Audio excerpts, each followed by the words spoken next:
On this edition of The Table of Content, we are joined by Kevin O'Brien, an actor, writer, and teacher. We'll talk with him specifically more about Flannery O'Connor as we try to open up her writings for a little bit more understanding. Join us. That's coming up next right here on The Table of Content.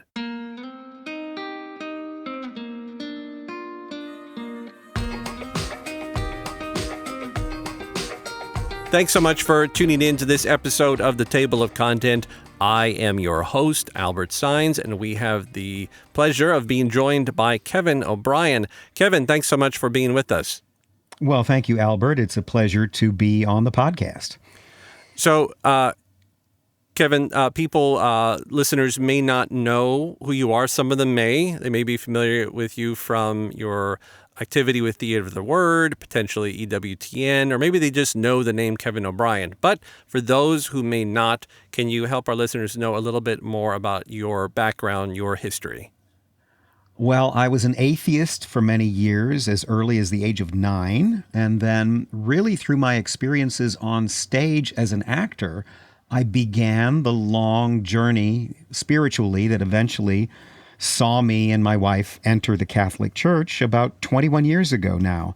And so I've made my living mostly as an actor and a writer, producing shows, and now as a teacher, teaching for Homeschool Connections, which is an online resource for homeschoolers, both children, and also we're doing some stuff for adults now too. And I at one point started the Theater of the Word Incorporated, which travels around the country and evangelizes through drama, believe it or not, and had a series by that name on EWTN. I've done a lot of work on EWTN, appeared in many different sorts of shows dramatically and as different characters and so forth. And so I try to take my talents in showbiz and somehow use them either in teaching or in writing or in performing for the glory of God. Well, that's a good synopsis, but obviously a very interesting journey. I'm sure we could really spend a lot of time trying to open up the journey from atheist to taking drama on the road to help lead others to Christ and to evangelize. But it sounds like it's definitely a bigger story that'd be worth trying to dig into in another episode. Sure. And also, if people are interested, I have a book about it, which is called An Actor Bows, Showbiz, God, and the Meaning of Life. And so, at one point, I'm sure we'll give my website and people can go there. And I tell that whole story in the book. And there's a lot of humor in it, too, because I tell some of the true life stories about what it's like to be an actor on the road and to try to make a living in this crazy business. So that's one source for more info on me and my strange history.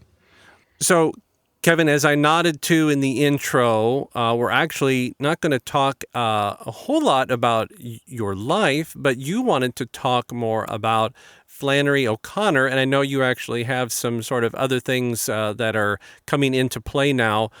So I'd like to just sort of first ask the question, what is your interest with Flannery O'Connor? Because, I've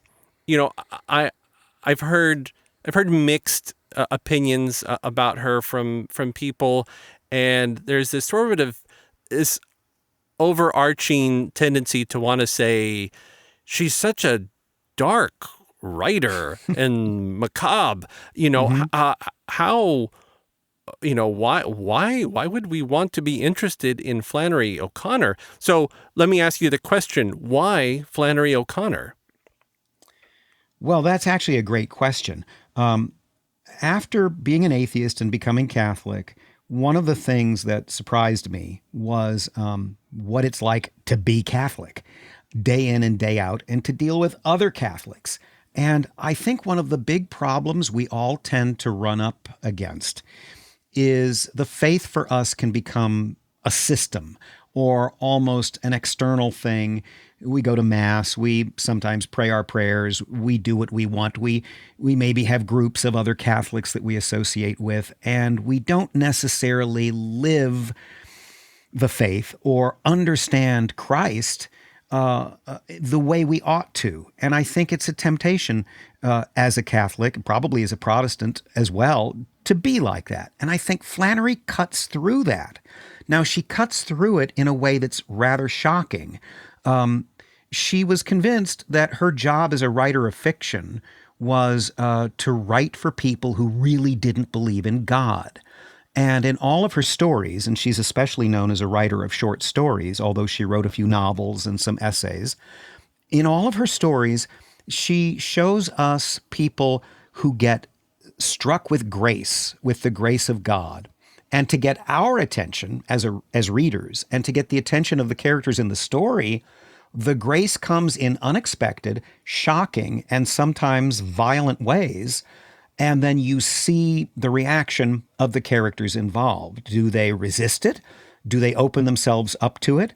And I think it's Flannery's technique as a writer of fiction of taking us, the reader, on a journey to see how God operates in ways that we might least expect, and to see how easy it is for us to build these walls around our hearts and souls so that the grace of God cannot penetrate.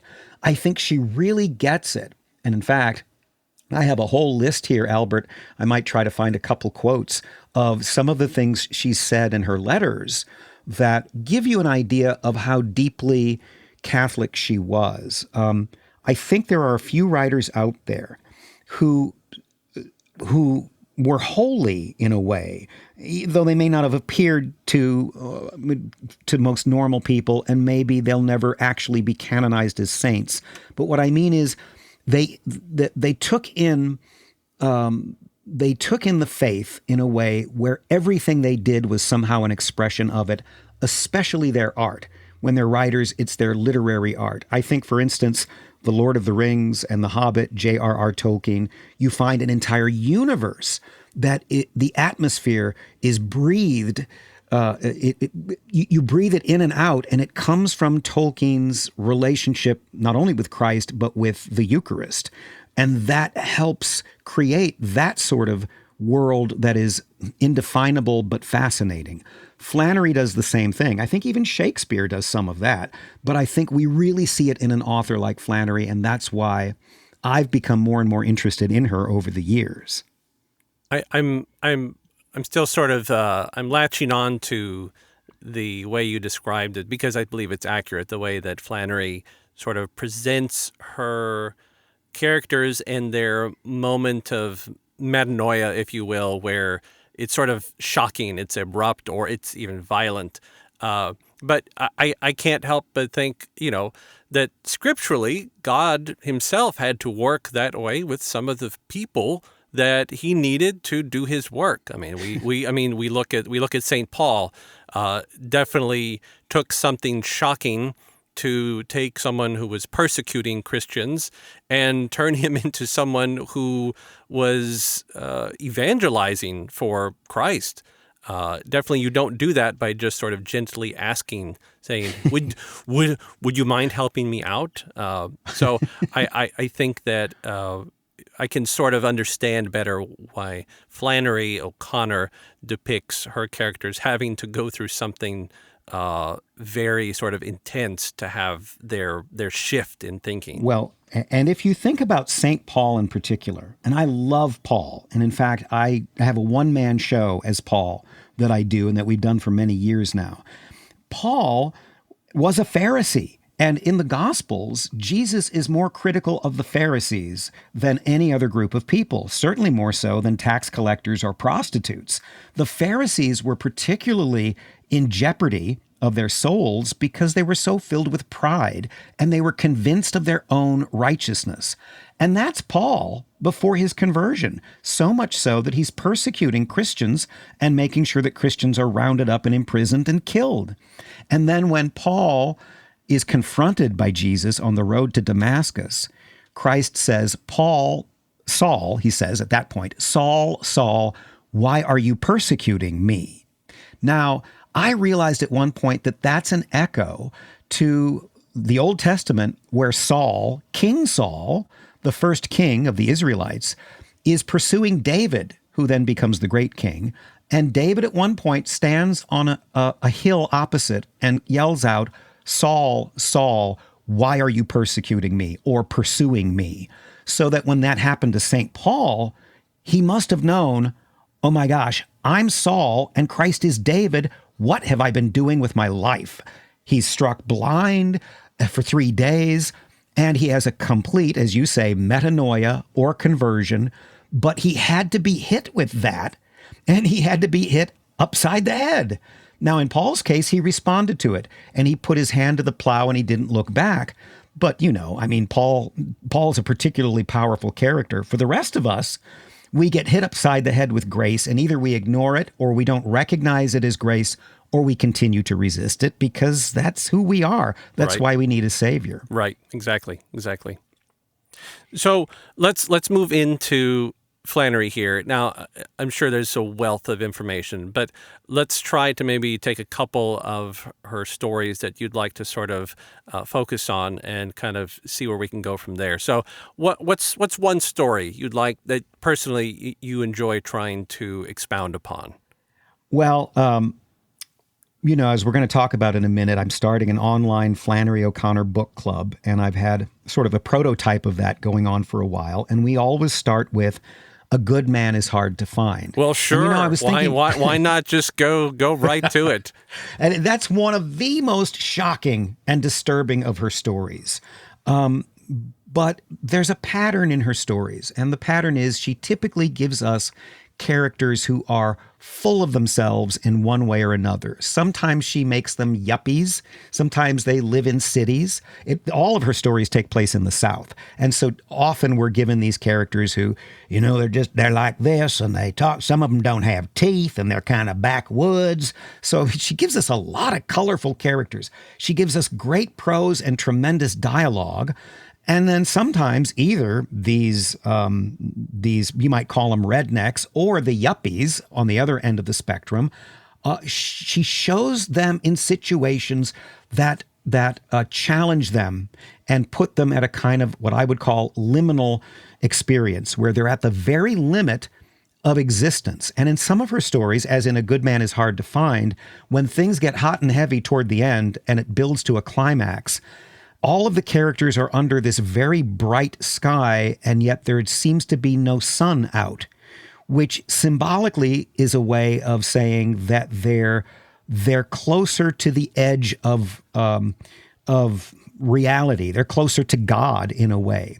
And in that story, I don't want to give everything away, spoiler alert, but it has to do with a grandmother figure who I kind of like her. Most people who read the story don't like her. They think she's just too annoying, and she's bossy, and she lives with her son and her daughter-in-law and their 2 kids, and they actually have 3 kids. They have a baby as well, and it's almost like The Simpsons.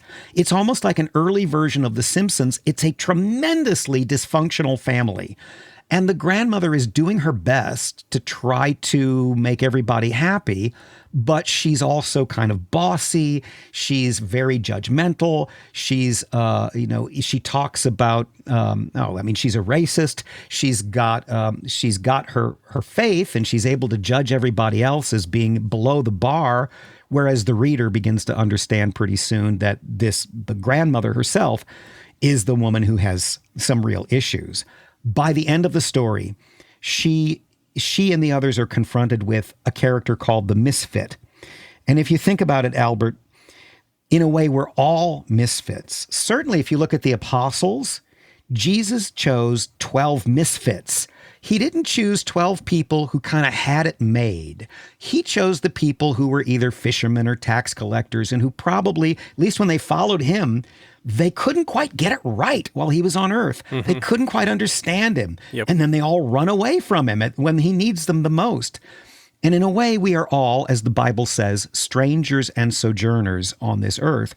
The misfit is like that, but the misfit in particular is violent. He's a fugitive. He's on the run. He's escaped from prison.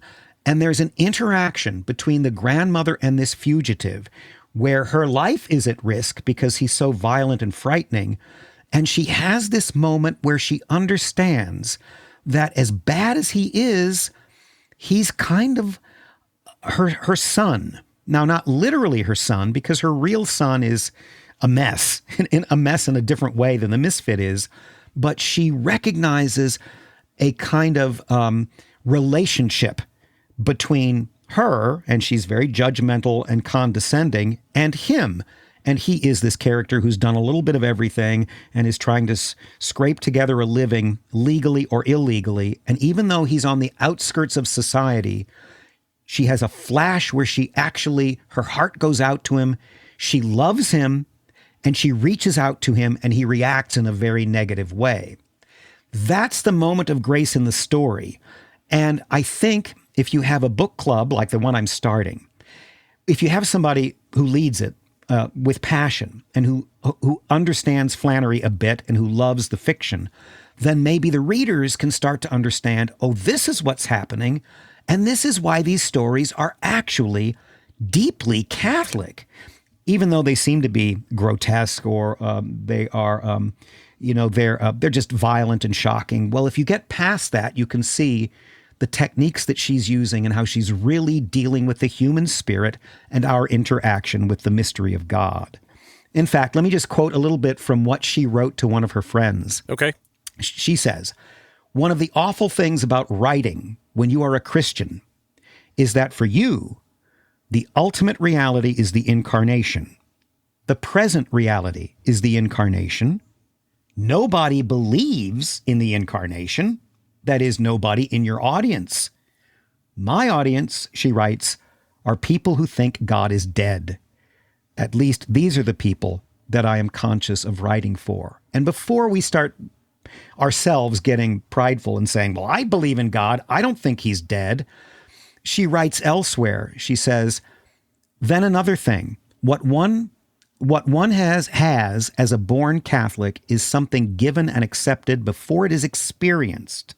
She says, I'm only slowly coming to experience things that I have all along accepted." So she's talking about a difference between the faith as something accepted and the faith as something experienced. She says, "I suppose the fullest writing comes from what has been accepted and experienced both, and that I have just not got that far yet all the time. Conviction without experience makes for harshness." I think that's very perceptive.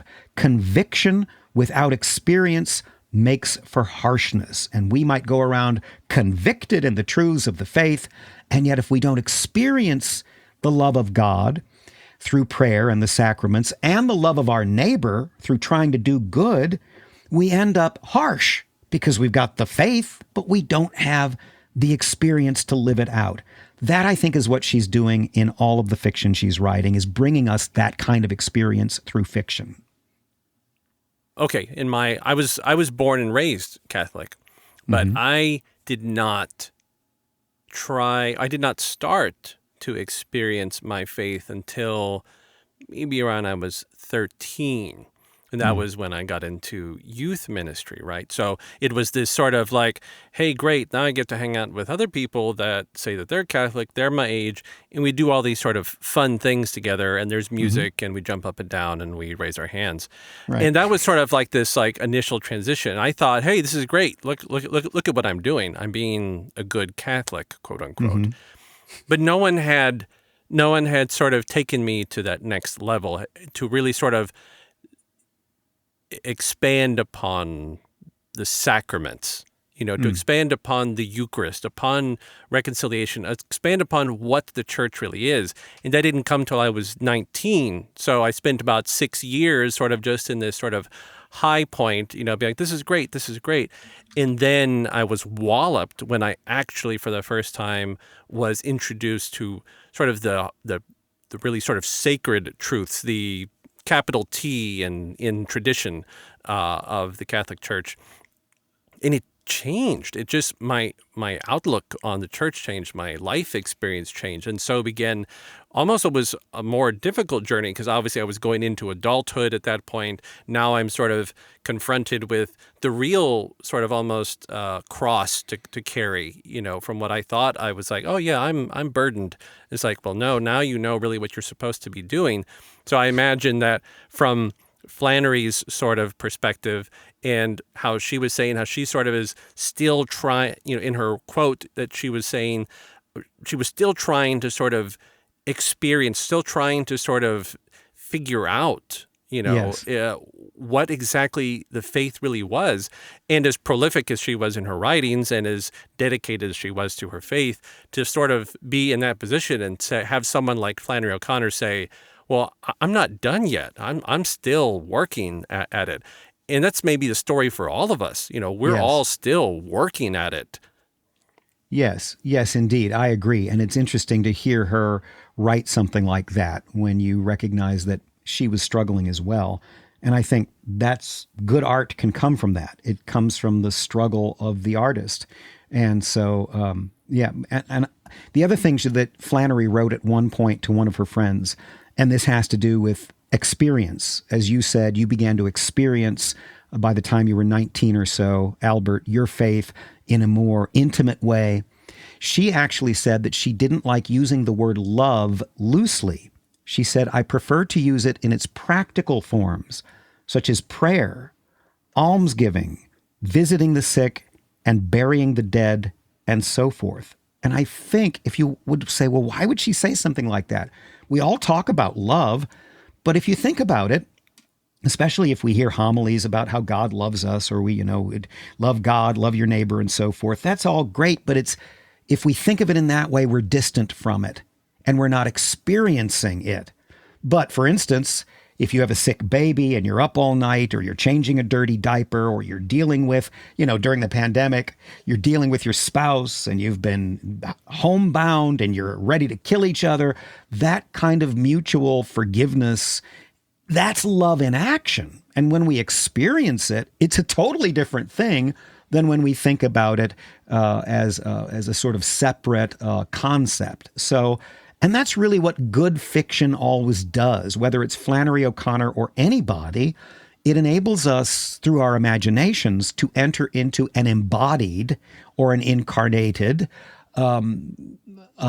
story that shows us how things are experienced and lived that otherwise we might think of a little too exteriorly. And so it can interiorize it for us in a way that's safe because it's merely make-believe. So here's my question. So we have a world that's filling up with multitudes and multitudes of literature of all sorts of breeds and genres. And I'm not opposed to modern literature. I think there's some good writers out there and some well done books that are entertaining, that are inspiring, that are pick the positive adjective that you want. And I think there's books like that. And of course, it's subjective, but I think that we're also in the midst of a time where people aren't necessarily engaging themselves in literature that could be really sort of truly life-changing, So how many people today are going to go and pick up Flannery O'Connor without someone sort of prodding them and saying,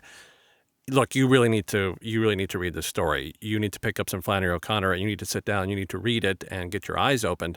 And then after that, join the book club with Kevin O'Brien and find out some more.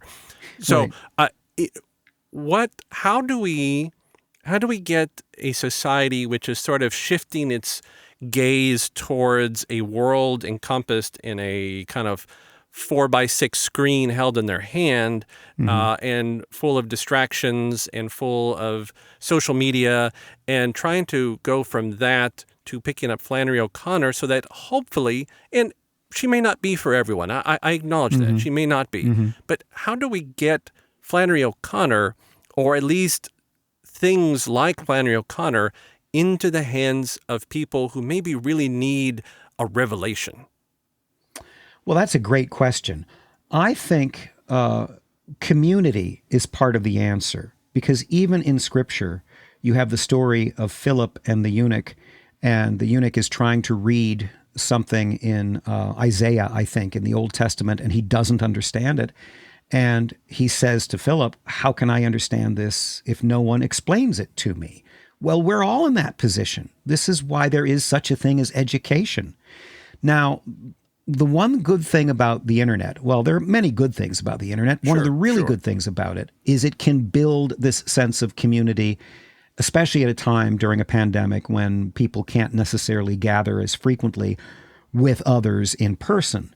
So, with, for instance, the book club, my online Flannery O'Connor book club, which we're calling Fun with Flannery, okay, because we had to think of it's positive. It's catch, good. right?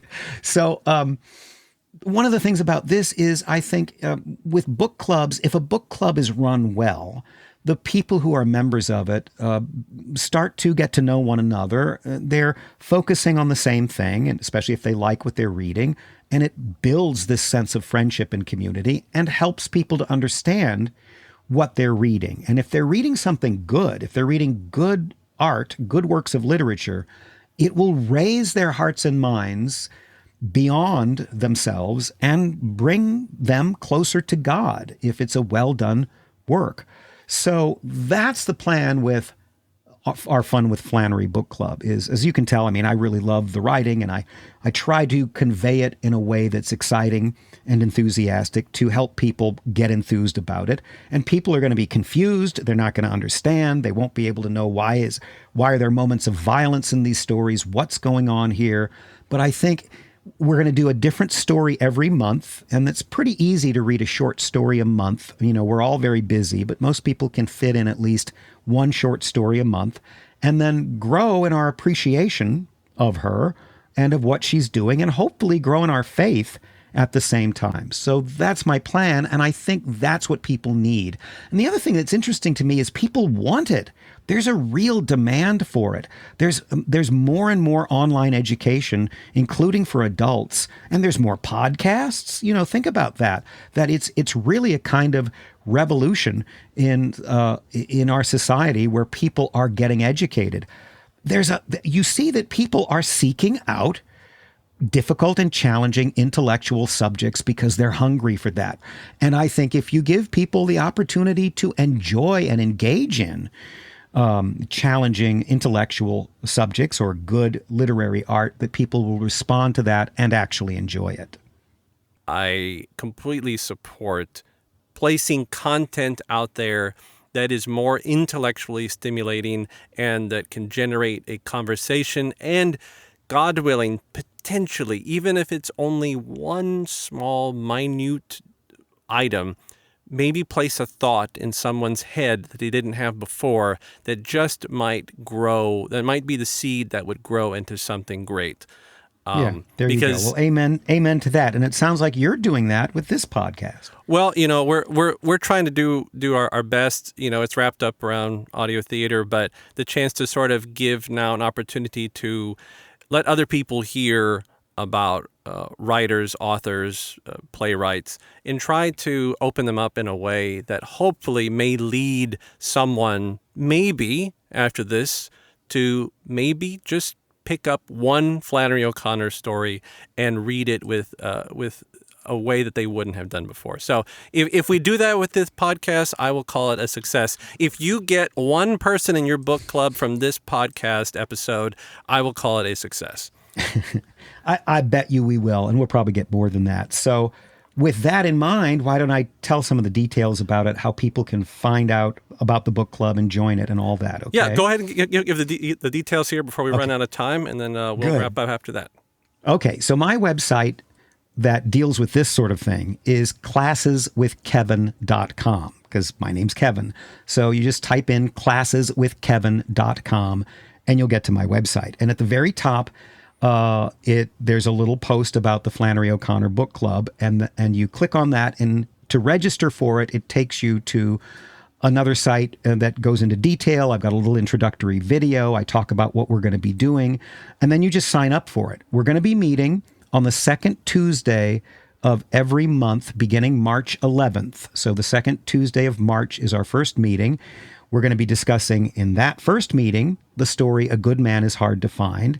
We will meet at 8 p.m. Eastern Time, and then do the math for wherever you might be listening to this. But you're Eastern folks, and I think you're on Eastern Time, 8 p.m. on Tuesdays, second Tuesday of each month. And then on the website, you'll see a list of all the stories we're going to discuss, and you'll see a bunch of comments. I taught a class about Flannery O'Connor for high school students online, and I've never had as many positive responses from anything that I've ever taught than I did from the class on Flannery O'Connor. And I've got some of their comments up on my website that you'll see, and it'll maybe motivate you even more to be part of this. So that's the plan. It'll be fun.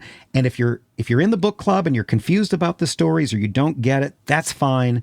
That's why we're there. We're there to help talk about it and understand it and try to approach these works of art and see where they lead. So it'll be for all interests, and don't be overwhelmed if you think you're not a particularly good or attentive reader.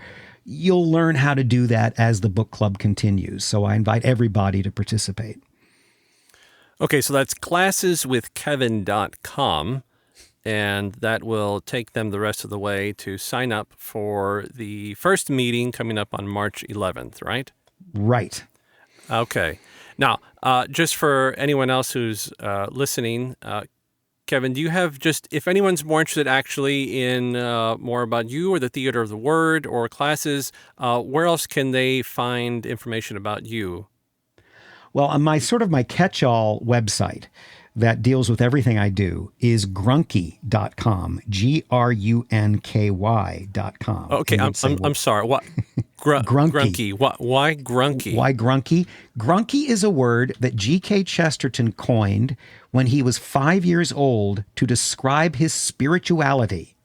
And so you don't hear that word anywhere. And G.K. Chesterton is another one of my favorite authors and was more than any other writer responsible for my conversion to the Catholic faith. So we call the website grunky.com. And that way it's easy to remember, I hope, since it's a word that you don't hear anywhere else. Okay. So listeners, grunky.com for Kevin's catch-all, and maybe that now will lead you to pick up some G.K. Chesterton and find out more about Kevin. Join the Flannery O'Connor Book Club if you're so interested. We hope that you are. Or just maybe you're interested just to pick up the book on your own, find some of her short stories, and find more about this very, very Catholic writer, and maybe pause a little bit more before we take judgment out on her content and try to look at it with a more open mind and find the turning point in our own lives, hopefully from what we experience in her readings. Kevin, can you give us one last really great Flannery O'Connor quote that sort of wraps it up? Well, okay. Dealing with a good man is hard to find. She, in one of her letters, tells her friend about how she went to a college and they were discussing her story with her. And one of the students said, "What is the significance of the Misfits hat?" In other words, what's the deep symbolism in the hat that the character, the misfit, wears? And her answer, she says, "I said it was to cover his head." And after that, he left me alone. So not everything in Flannery's stories is deeply symbolic. Sometimes a hat simply covers your head. Well, on that note, we're going to go ahead and cover up our own heads here and bring this episode to a close. Kevin, thanks so much for being with us here.